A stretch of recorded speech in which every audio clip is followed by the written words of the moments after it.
Hey everybody, I'm Jennifer Seeger and welcome back to my channel, The Seeger Stories. Super excited to film today's video because if you read the title of the video, you know that we are announcing that we are expecting. We are expecting a little baby this April. So I'm just so thrilled to be able to come on and share that news with you. I have felt compelled, I guess, for a while now to share a little bit of that journey, just because I feel like as we've been going through our journey of trying to conceive, it is hard sometimes to find success stories of women that have conceived in their 40s, which I'm 43. And just, I feel like we have kind of a unique story that I want to share and capture in the hope that, you know, it gives hope to somebody else that's in a similar position.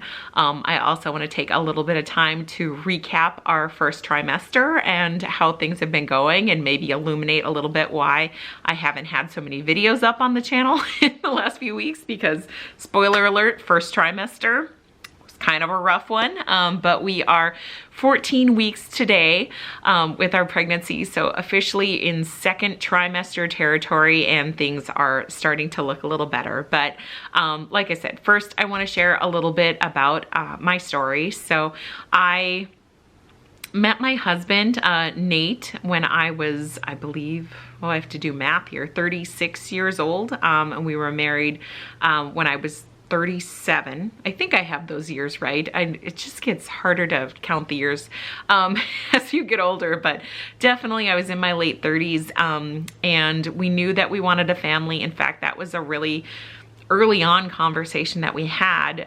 We actually connected and met online, and as we were chatting, you know, family comes up, and I had to be real honest. You know, I'm 6 years older than my husband, already in my late 30s, and so we need to talk about me being advanced maternal age and knowing that having kids was possibly, I mean, I don't know, I'd never tried to have children before, but a struggle just based on kind of what you hear and what you read online and different statistics and things.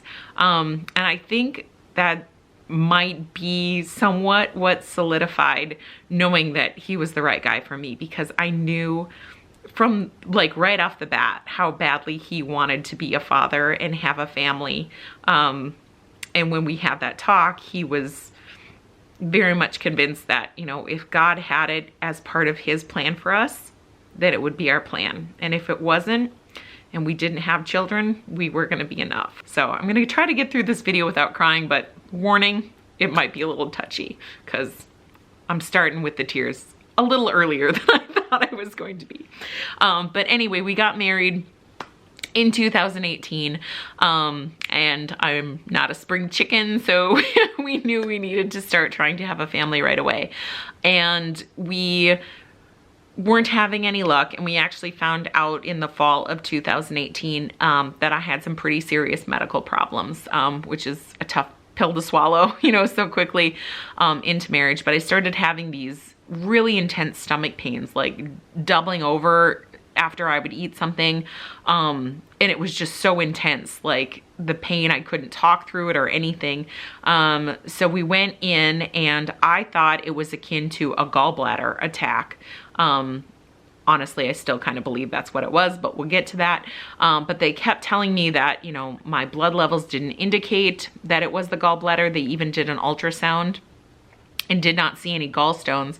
But what did come back on my blood work were extremely elevated liver enzymes, which showed that I had fatty liver disease. Not something that's irreversible, but that I did need to take action right away. I needed to lose weight very, very quickly to get those numbers down and healthy. We were also told in that appointment that if we were to conceive a child, that with my numbers and levels the way they are, we would likely lose that pregnancy, and often they're lost in the third trimester when you have as poor numbers as I had with my liver. So that was a lot of tough information to get.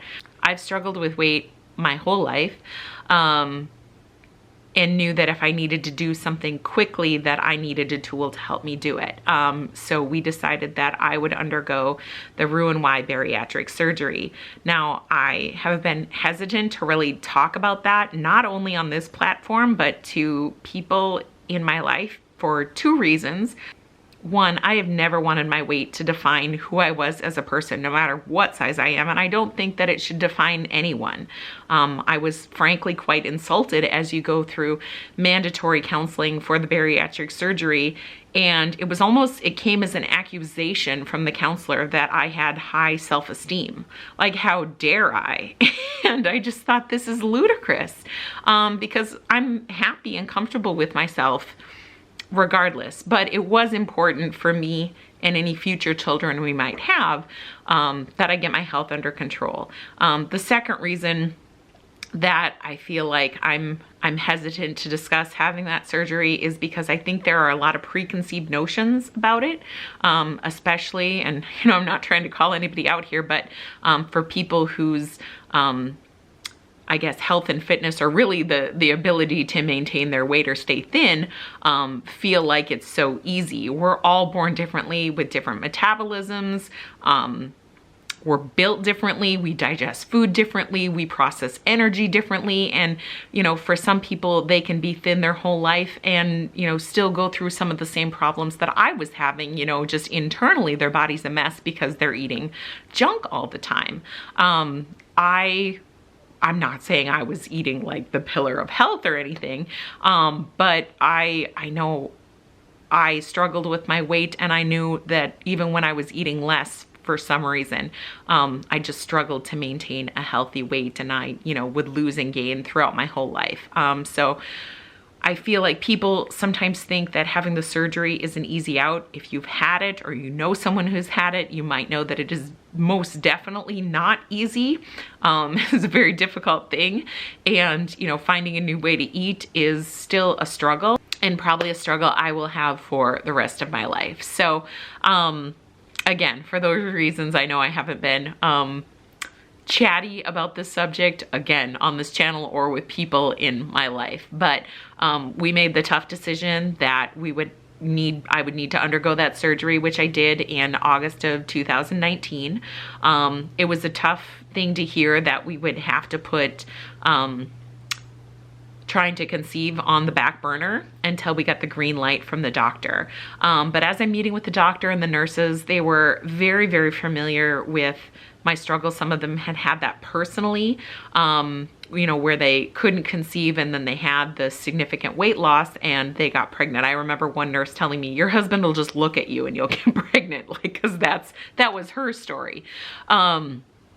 But it's not an instant thing after undergoing the surgery. It takes time to get through the weight loss, and I was getting regular blood work done to see how my levels were looking, my liver enzyme numbers in particular.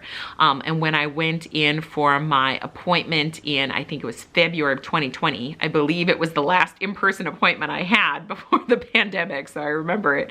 My doctor said that my numbers looked great, and there was no reason that, we couldn't start trying to have a baby. And so with the nurses, voice ringing in my ears that it would just happen so quickly, we were surprised, frankly, that it didn't. And it wasn't until November, it was Thanksgiving of 2020, and we had taken our COVID test to make sure we were good. We were gonna travel home to see my parents. I was a little bit late, so I thought, I'll take a pregnancy test, that we had not had any success for the past few months. And that test came back negative. So I thought, well, I don't have COVID, I'm not pregnant. We went to see my family. Came back on that Monday, and I was working from home. And I thought, this is just ridiculous. Like, I'm still late. How can I not be pregnant? I've never been this late before. And that's when I took a test and it came back positive. So I was so excited for Nate to come home from work and share that news with him. We both cried. We were just overjoyed. But then 6 days after the positive pregnancy test, we lost that pregnancy. So that was a really tough thing. Never been pregnant before, and obviously never lost before. I made an appointment and I went in to talk with my OBGYN, And, you know, it just got sometimes this happened. The good news is you got pregnant. This was your first pregnancy. Now we know you can get pregnant. Just as a precaution, if you find yourself pregnant again, start these progesterone pills. And hopefully it'll happen again soon. So we were instructed to wait a month and then, you know, see if we got pregnant. Well, we thought it was gonna take a long time to get pregnant again because it had taken obviously so many months since we had started trying the first time.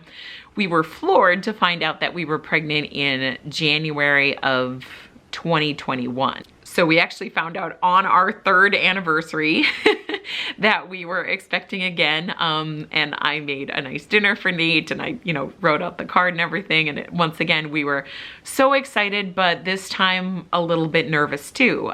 We'd had that loss. And so it was hard to really feel excited about it and not feel a little bit nervous. We actually had a trip planned for our anniversary. We live in the Twin Cities area, Minneapolis, Minnesota, and we were gonna travel up to Duluth at this B&B, and we had planned to do all this hiking and all these activities, and we were kind of scared to do them. We got a massage and I even called, you know, like, can I do this? Like, we were just so nervous about the pregnancy, but everything on that trip went fine. Things were progressing. We went in, I was feeling good through the whole time. No symptoms or anything, except I was really, really tired. And we went in for our 8-week ultrasound appointment, and they actually found 2 yolk sacs to indicate that there could be twins, but they could only find 1 fetus. And I believe I was like 8 weeks, 2 days, but the fetus was measuring 6 weeks, 3 days or something. There was a pretty big gap. And I had learned at that point that the measurements are pretty standard through your first trimester, so there's concern. But we did see the heartbeat. The heartbeat looked good. They could not confirm that there was another baby. It was possible that there was no longer a second baby, or that the babies were just kind of positioned. They tried 2 different ultrasound angles, but the babies were maybe just positioned so we couldn't see. So we left knowing we had at least 1 baby and a heartbeat.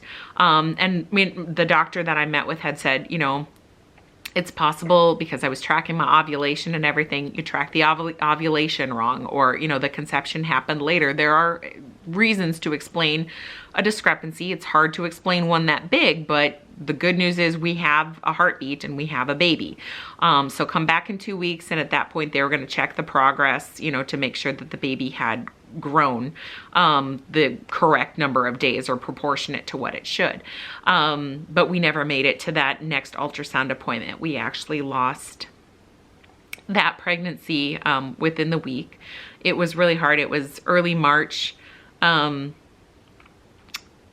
I think it was March 1st, actually, we lost the pregnancy, and just, it was devastating because you held out hope, you know, the longer it had been, we'd had that heartbeat, and it was tough. But I feel like God was in my corner, and I was fortunate to connect with the second doctor I had met with, because my regular OB was out of the office.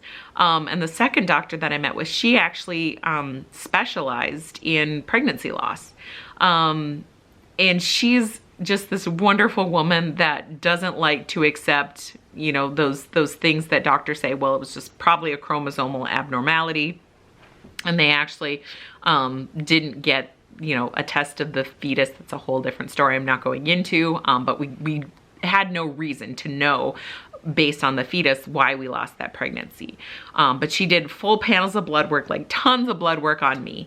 And what she found out is that I have a tendency to clot. I wouldn't go so far to call it a clotting disorder. I think she's got this very medical, technical term for it, but here's what it means. Basically, where the uterine wall is, when the yolk sac tries to attach itself, or the placenta really tries to attach itself here, there also needs to be cells on this side kind of pulling that over. And if you're one that clots, it pushes this away. So it's not allowing that attachment to happen. This is her theory, and she's worked with a lot of women that just, you know, have this tendency. So we went on 2 different blood thinners. We actually had to go to my bariatric bariatric specialist doctor to get permission to go on a low dose aspirin, because once you've had that surgery, it can be harmful for your stomach to go on an aspirin.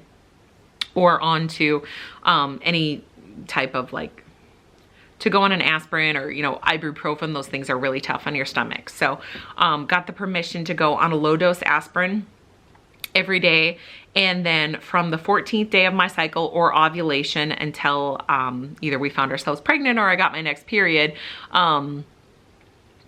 I would take, give myself an injection of Lovenox, which is another blood thinner that actually stays in your system for 24 hours. So I left those appointments probably, you know, a month after we had lost the second pregnancy, feeling very hopeful because I thought, well, you know, we conceived and then we didn't think it would happen. We conceived it right away again.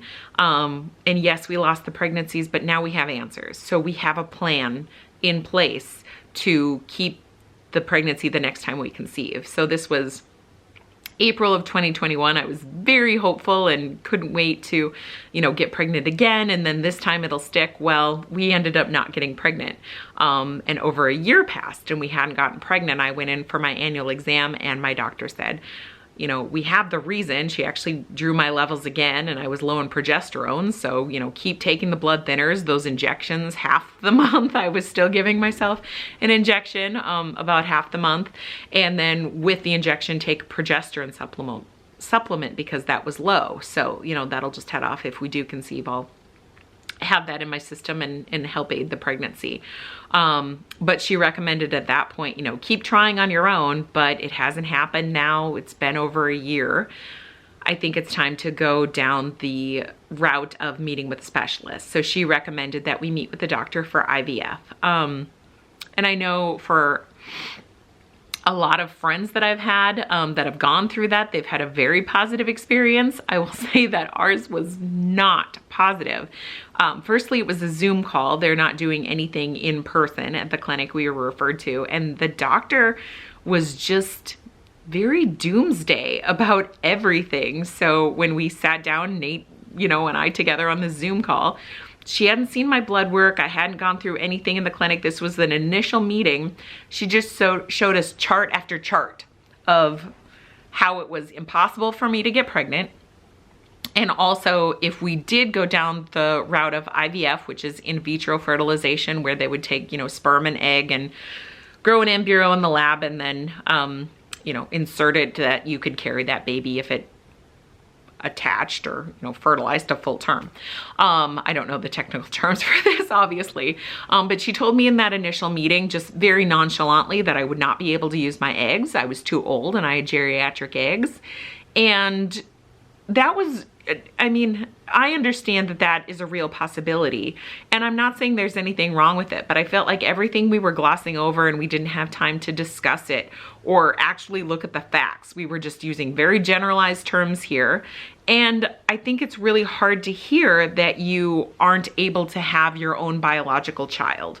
Not that you wouldn't love the child. And again, women use donor eggs and that's wonderful that that's available. But me personally, I felt like I needed a little time to slow down and adjust that, you know, I could have a child that was biologically Nate's and some donor that we'd have to choose. And I'm being told that it's not possible for this to be, you know, my biological child. It was just a really difficult first meeting. And I left we got off the Zoom call and I'm just crying and, you know, Nate's like, I get it, but you know, let's try to stay positive and hopeful. My regular doctor was still saying, she was still calling, you know, our inability to conceive unexplained infertility, though most doctors would explain it away just saying, you know, my age, or I'm still overweight, you know, my BMI is higher than what they'd maybe recommend, or, you know, just all those generalized things. She's like, you're healthy. I've tested your numbers. It's just probably stress or you're anxious about it. And that's why it's not happening. So, you know, Nate was very supportive and, you know, we'll keep trying, but let's explore this. Well, IVF just seemed like impossibly expensive. How are we going to afford this? You know, we just bought a home. It's thousands and thousands of dollars and we didn't know what was going to happen. And plus, you know, I'm a person of faith. I remember praying when we had found out, you know, in 2018 that we had to stop trying, that was a devastating blow. And I remember praying and just feeling this peace from God, you know, like, not that I'm a person that I've never felt like I've heard God's voice, but sometimes, you know, something will come to me and I know in my bones that it's from him. It's the right thing. And I just knew that someday I would be a mother. And so I thought, is this the path you're sending us down, Lord? You know, it seems so unnatural. You know, we're going to use this lab, and I know some of it's still up to him because it's not a guarantee, but it was really hard to deal with all of that. And we tried to stay hopeful, but I thought, you know, God, how are you going to do this? If this is what we're meant to do, how can we pay for it? How can we do all the things? Well,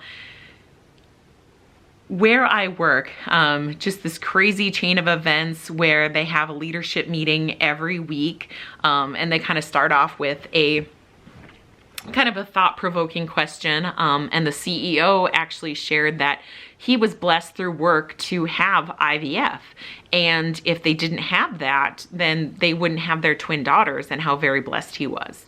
And my boss, and I'm the benefits manager, so we're very aware of this, and I don't even think at the time she knew what we were going through. She said to him, well, you know, that's not part of our benefits package anymore. And he said, no, I did not know that was dropped. That's unacceptable. And basically against the advice of, you know, our benefits brokers and everybody, he said, you know, cost be damned, we're adding that back into our benefits plan. So they did mid-year, and we found out in June, right as we were starting to explore IVF, that now my company had that benefit available. So that took away like a huge chunk of the cost. That doesn't mean that it didn't cost anything, but now all of a sudden it's like, okay, God, are you leading us down this path? Is this how we're going to become parents? And well, we still had to figure out how we were going to get the money on our end. Our company was sold. Some things happened where we had basically a windfall of cash we weren't expecting. At the same time, we found means to take out a loan for the remainder. So we got our IVF money together, and it felt like, okay, Lord, this is where you're bringing us. Let's go. This just feels right.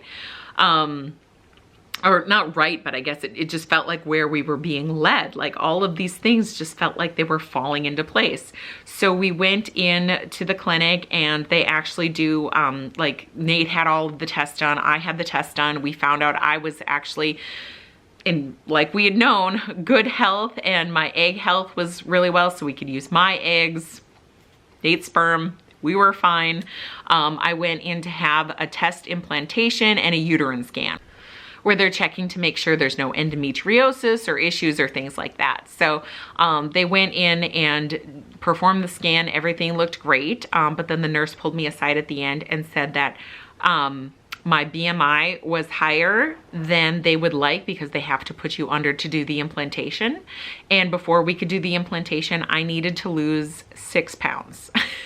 So 6 pounds is a fluctuation for me normally, and I know everybody's weight's different, and for some of you, you know, 6 pounds is a very big deal, but I swear to you that I can weigh 8 pounds different at night than I did in the morning, or sometimes vice versa. You know, just a matter of like retaining water, things like that. And so I thought 6 pounds, that's not really a huge hurdle. I'll call you when it's done. So left that appointment still very hopeful and thinking this was our path. And I decided to, you know, cutting out processed foods and up my exercise. I actually did a monthly challenge where I was, you know, exercising regularly. And I thought, this is good. This weight's just gonna fall off. I am telling you, like, I ate model perfect for a full week and gained something like 11 pounds. Well, no, I shouldn't say that. 11 pounds from where I needed to be. So I gained 5 pounds. And I'm like, are you joking? Like, I couldn't figure out what was happening. My weight just started yo-yoing. I would lose 7 pounds and gain 9. And it just felt like it was going back and forth. So this happened over a course of 1 to 2 months, and I'm getting increasingly frustrated because this is really the only thing that is holding us back from IVF. And I felt like I was doing all the right things, but I just couldn't let go of those few pounds. And it just seemed so ridiculous. And I remember being on a walk. I take our dog on daily walks, and sometimes it's a really good time to talk to God, and just being like, God, I'm frustrated. You led me down this path and we got so I can see that finish line, and now I can't get there. I don't know what I'm doing wrong that I can't get there. And again, I felt that presence. I felt that prayer that I prayed years ago. You will be a mother. And I just have to accept. And I heard myself thinking, or, you know, feeling, I just have to accept that it's going to happen in his time, not mine. And so at that point, I felt like I let it all go. I'm going to continue to do all the things that I know to be right. I'm going to continue to cut out processed foods. I'm going to continue to do my daily walks, and, you know, I was doing like online exercise and feeling really good. I had started all of the supplements that the fertility clinic had given to me, and some of those I know I talked about on this channel, because the True Niagen, which is a vitamin B3, just made my energy go through the roof. I started CoQ10. 600 milligrams, which was big. They're like huge pills. So I started taking those, taking my daily vitamin, the DHA that my regular doctor had recommended. So I take like a lot of supplements. And so continuing to follow all the medical advice, but just letting everything go. But I thought, I'm not gonna let everything go. I still wanna track and be aware, because when we get to the point where we're doing IVF, I'm gonna need to know, you know, where my ovulations have been. So I'm still taking my basal body temperature. I'm still tracking my cycle and taking my ovulation tests. You know, we're still trying to conceive naturally, but I was really focused on, okay, we're gonna do this IVF thing. I'm gonna do all the things. I will lose the weight when God wants me to, and we will do the IVF, and that's how we will have our baby. So we're in the midst of all of that. We decide to start on some home renovation projects, which is probably another reason I haven't been much on the channel, because we are living in a mess right now. But we decided to tear up our whole office, and we're gonna do this project. And we actually had some days off of work in which to get it done, and woke up on the morning to go to the hardware store to get all the materials. And I'd only been up for a couple hours, 2.5 hours. I'd had a double shot of espresso. I should be wide awake, raring to go. We get home to unload the stuff and do the project. And I just looked at Nate and I'm like, I don't know what's wrong with me. I'm so tired, I can't function. I have to take a nap. And I hadn't been up very long, and I don't usually nap. So plus I'd been taking that True Niagen where I'd had all this energy. So this was really odd. I had been, I will say, not a little bit late, but my cycle's been coming earlier. So it wasn't quite expected, but I was usually starting the last few months getting it a couple days early. But I had thought that morning, well, I've been a few days early for the past few months. I'm just gonna take a pregnancy test. And it was negative, and I didn't think anything of it, because, you know, I so often had gotten my cycle early that I hadn't even taken or had the opportunity to take a pregnancy test. So again, didn't think much of it, but I came home and I was just dead tired. So I napped for about 4 hours. Like 10 to 2 something. And I got up again and I was just still so groggy, and I'm like, okay, I slept a full night, and I start thinking of all the things like, do I have COVID? Am I getting sick? Like, I feel okay. I'm just so tired. And I thought, well, I'm going to take another pregnancy test. And this time I took a different brand. I had been taking these. Pregmate was the brand I got off Amazon, because it was great for ovulation test strips. Very cost effective. And I'll link it below in case you're interested, because I love the ovulation kit, but I'd been using those. That's what I used for a pregnancy test, because it came with like 15 of them, and that had been negative. Well, I had this clear blue test. So I thought, well, you know, the digital one, I'll take it. Really not thinking anything of it. So I was going about my business, like cleaning up the bathroom, waiting the 3-5 minutes, however long it takes. And I glanced down and it said pregnant. And I don't even know if I can like describe my reaction, like instantly crying, because at this point, I mean, we had lost the last pregnancy of March. It was March 1st, 2021. And now it is August 14th of 2022. That is a long time. All the while giving myself shots halfway of the month. For the past few months, I've been doing shots in progesterone half of the month. All of these things, you know, focused on getting pregnant. but I really feel like I had let go and given that to God, and we were pregnant. So just didn't grab, and we wish later we'd have almost grabbed a camera, because I had said, you know, I wish we'd have filmed some of our reaction. But Nate was downstairs watching the Vikings game, and I just come down just crying, and he's like, what's the matter? And I couldn't even talk. I just had to. I still have it here, handed in the test, and we were both just crying and so ecstatic. But I feel like after all that we'd been through, that excitement comes with a little bit of anxiousness. You're nervous, you're really scared to be excited. And we were, you know, scared to say anything to anybody, scared to hope or dream. You know, we had a plan in place that I was gonna, you know, now continue to take these blood thinners every day of my pregnancy. But with that loss that we'd had before, it's really hard to know what to do, because you don't want to get too attached. But the second that you read that you're pregnant on that test, you are attached, and there's really no way around that. But anyway, that is our story of trying to conceive. Like I said, we are 14 weeks now. The first trimester, I actually ended up with 4 ultrasounds. I had 2 scheduled. We did the first at 6 weeks. We did it a little early because my doctor wanted to measure how baby was growing, because baby was a little small, and you know, we'd had that experience with the second pregnancy, but this time it wasn't so far off. I think we were supposed to be 6 weeks one day, and baby was measuring 5 weeks 4 days.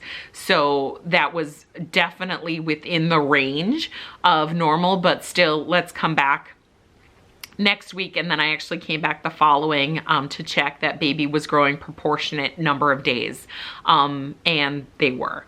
So baby was. I don't know, it's hard not to use pronoun or have a pronoun to use really in the beginning here. But baby was measuring great. So we had ultrasounds at 6, 7, and 8 weeks. So we were feeling pretty good about things. Right around week 9, I had what was, looking back, and I will concede this, maybe an overreaction.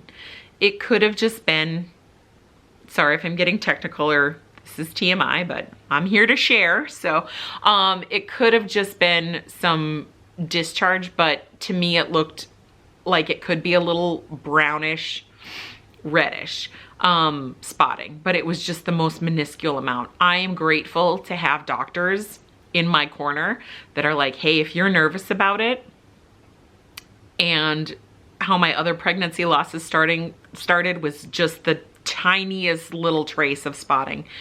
They said, we can bring you in this afternoon to have another ultrasound.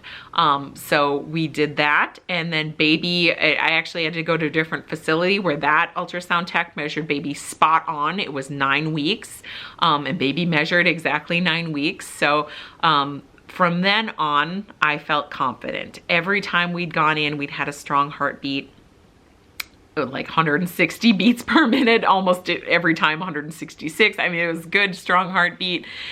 And, you know, could see baby in there. And we're really feeling confident now in the pregnancy at 9 weeks. But that's, if you think of us finding out a little bit before 4 weeks, because I was like, you know, what would it, because they measure from the first day of your last cycle, I would have been like 3 weeks, 5 days, I think, that we found out that we were pregnant. Through 9 weeks, I mean, that's a long time to not feel confident in a pregnancy and feel very nervous.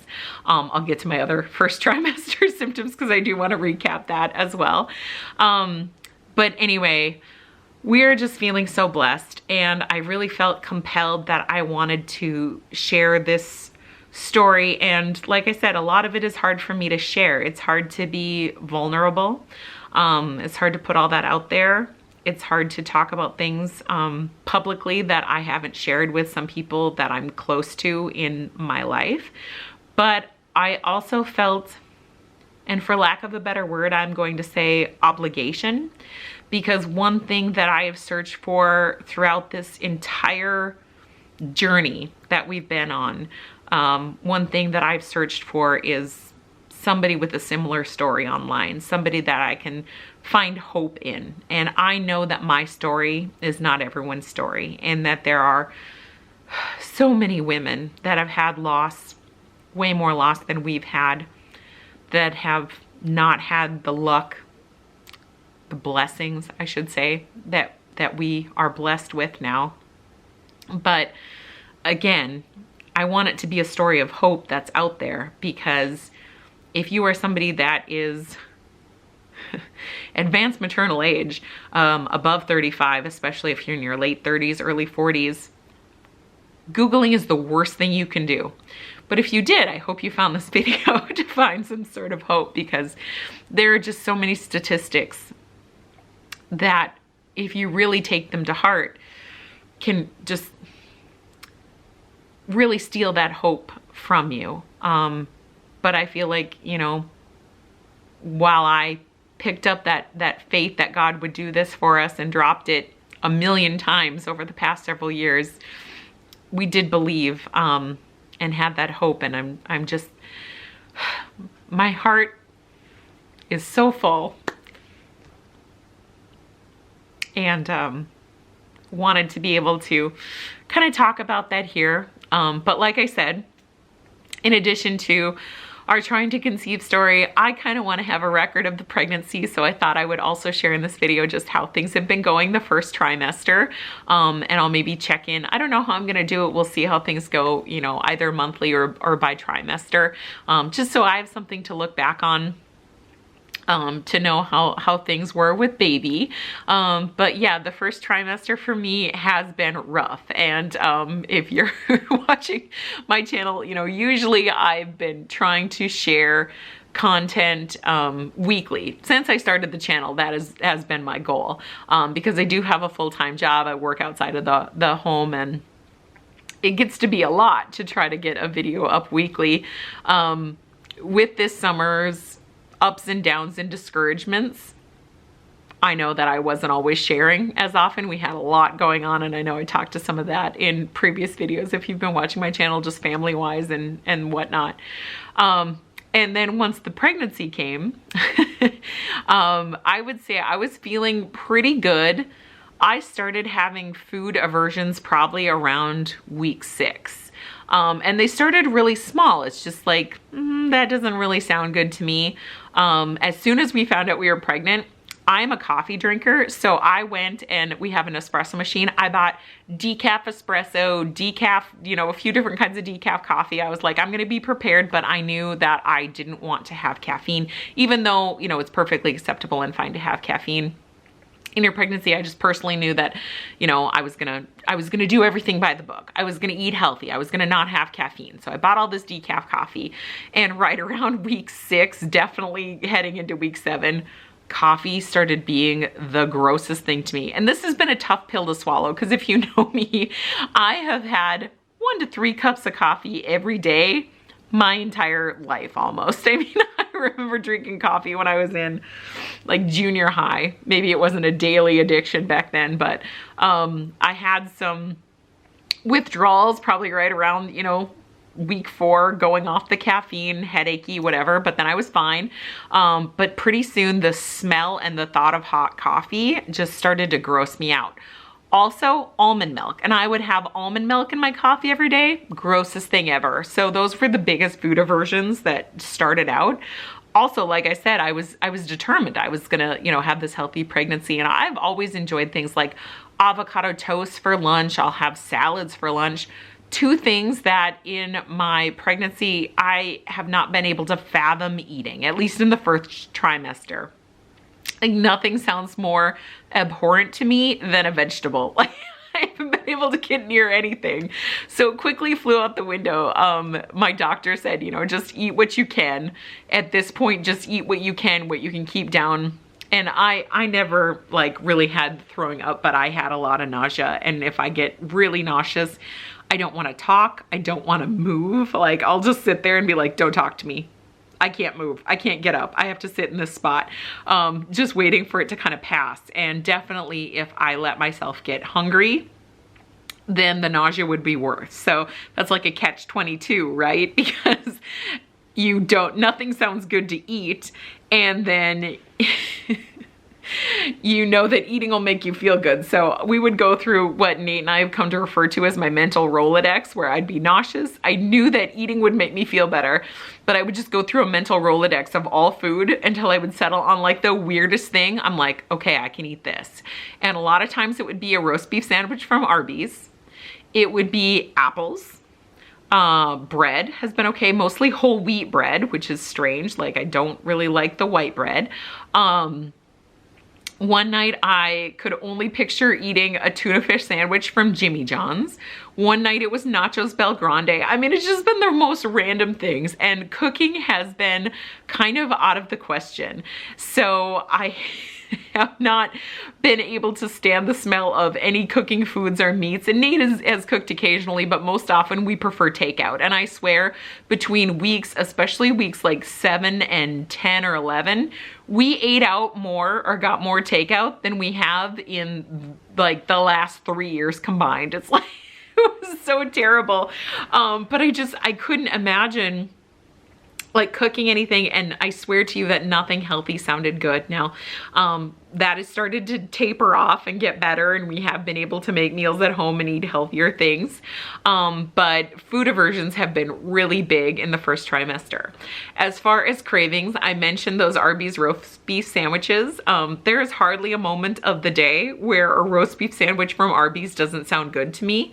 But I don't like the white bread as much, so sometimes I'll take off the meat, or I'll get 2 sandwiches and double up on the meat. Or just eat the meat or eat part of the bun. It's the craziest thing, but whatever that greasy roast beef is from, I just love it so much. And I don't know what that is about. Probably a need for iron, though I forgot to mention my supplements. I am taking an iron supplement as well, so who knows. The other thing that I'm loving for the past few months is apples. And we will go to Trader Joe's to get they do the Honeycrisp apples that are like the size of your face. It's like a whole meal. And I will fill up, they have these kind of flimsy bags there. I will fill them up where the bag's almost breaking, like I'm buying a dozen at a time. They're like $1.29 a piece, and I'm like, who cares? Like, it's all I can eat. And the other thing that I am loving is, I mentioned whole wheat bread, but peanut butter toast. Peanut butter toast and apple is like my go-to. And recently I made applesauce, and I make that homemade. I don't put anything in it. I make it with Haralson apples, and it's like my favorite thing because it's really sour and tart. So I'll eat applesauce and peanut butter toast. But that's pretty much my diet. Now, as the first trimester tapered off, I was able to pepper in, you know, I've eaten 1 salad in this pregnancy so far. I'm pretty proud of myself. I have wanted carrots the last few weeks of my first trimester, as well as peas. And I haven't eaten peas in years, and they actually gross Nate out, but I'm like ordering a can of peas and he's eating whatever for dinner, and I'm mixing up like just a huge bowl of peas with salt and pepper, and it sounds amazing. It's like the most amazing thing. So yeah, it's been kind of a weird few months as far as navigating what to eat. I found out that I can drink iced coffee. I had a niece that she loves coffee too, and she said when she was pregnant that she did better with iced coffee, so I gave that a try. That's been great. I definitely can't do the almond milk, but I'm drinking a lot of regular milk, and also craving cheese, but not melted cheese. Like, if anything cheesy is like too greasy, that usually is an aversion and makes me sick. I think what a lot of this is strange is with the bariatric surgery, there are a lot of like aversions and things that'll give you what they call dumping syndrome, which I did not experience a lot of that. I did not have a lot of foods after the surgery that I couldn't eat, which is odd, but I feel like I have them now as I'm pregnant, like things that don't sit well. Like ice cream wasn't a problem before, but it kind of is now. So that's been really strange too, and don't know what that's about. But I have another niece who's in pharmacy school, and she told me just after we announced that we were pregnant that one of her instructors said, you know, he enjoys being a diagnostician, but there's only two things that scare him, and that's babies and pregnant women, because you can't figure them out. I thought, well, maybe there's some relief in that, you know, even the medical team doesn't know why this stuff is happening, but it is what it is.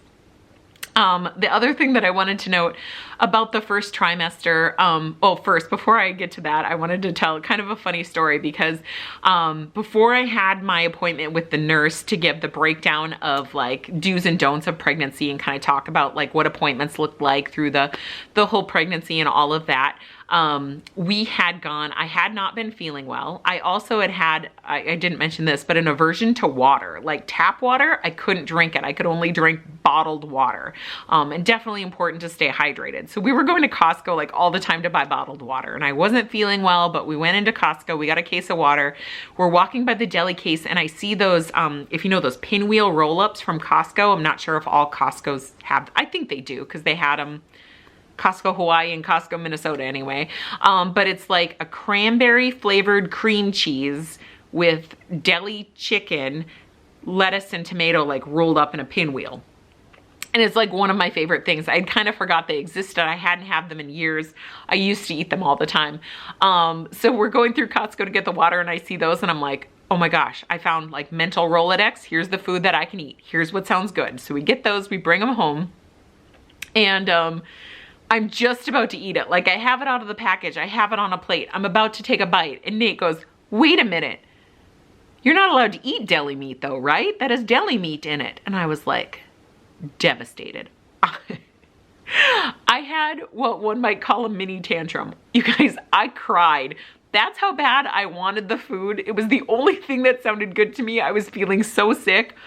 And I was so mad at him because he caught me like right before he took the bite. And then I was like, oh, you're right. I can't have this. And so I was devastated. And I know like when you're pregnant, you're emotional. It's not a normal reaction to have. But again, devastated that I couldn't have this. So fast forward to a couple weeks later, I am meeting with the nurse and we're going through all the do's and don'ts. And she tells me, you know, what they are recommending for their patients. You know, don't have tuna more than once a week. Here's the fishes, here's the fish you can eat and what you shouldn't, and going through all that. And she says, and a lot of doctors advise against deli meats, but we don't. She said, unless you have reason to believe that, you know, it's been mishandled and listeria is a real concern. She said, you know, mostly it's safe. So feel free to go to Jimmy John's, whatever. And I just had this look on my face and I kind of laughed and she goes, what? And so I told her the whole story about the pinwheel and the tantrum and being mad at Nate and all the things. And so we had a good laugh. And then I joked with her that, I was so mad at him that I would come home and tell him that my nurse said, or my doctor's office said it was okay for me to have this. And he wouldn't believe me because I wanted it that bad that I would just be lying. And so we had like a joke about it. She gets out like a prescription pad thing, or not a prescription, maybe it's just on a note. And if I find it, I'll put a picture up here. But it was something like, dear Nate, your lovely wife can have a deli sandwich. And so that was just super duper funny.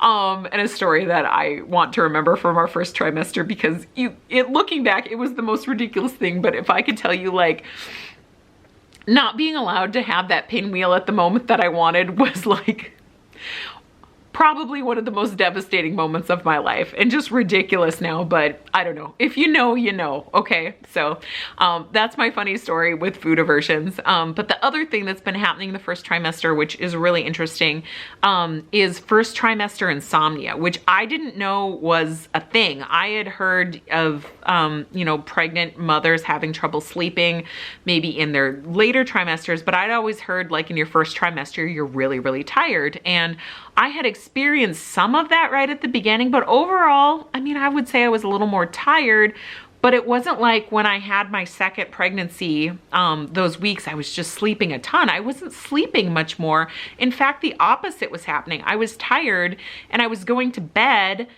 sometimes at a reasonable hour, like 9 o'clock. Sometimes it would be later, like we would stay up until 11, and I'm like, how am I awake? That's way past my bedtime's like 9 o'clock. Sometimes I'd be tired and try to go to bed early, but no matter what time I was going to bed, I was waking up at 2 or 3 o'clock in the morning, and then I would just be up until like 6 or 7 o'clock and then get really tired, which is hard.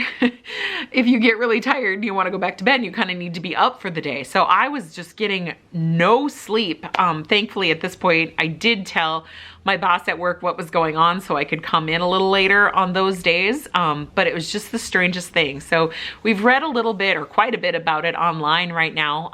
And there's an old wives' tale that if you have insomnia in your first trimester, that means you're having a girl. So we'll see if that holds out. But it's just the weirdest thing that I would wake up like wide awake, and I'd get like caught up in my Bible study or scroll through Instagram. I'd try to like not look at the phone because I didn't want to wake up further. But then you're sitting there like, should I get up and clean the house or do something productive? I'm just gonna be awake.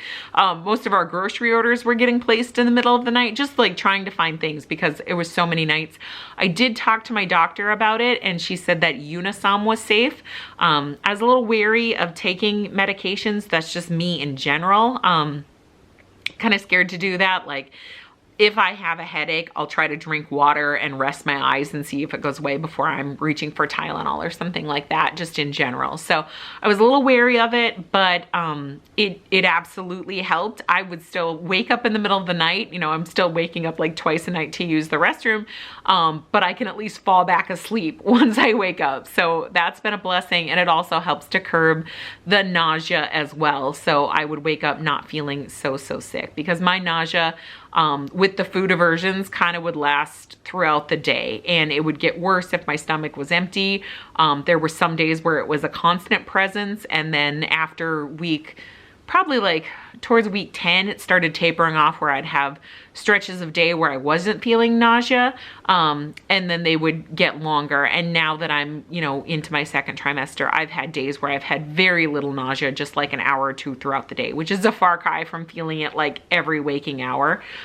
Even getting up in the middle of the night, like you're wide awake when you want to be sleeping, so you're frustrated there, and then you're feeling nauseous.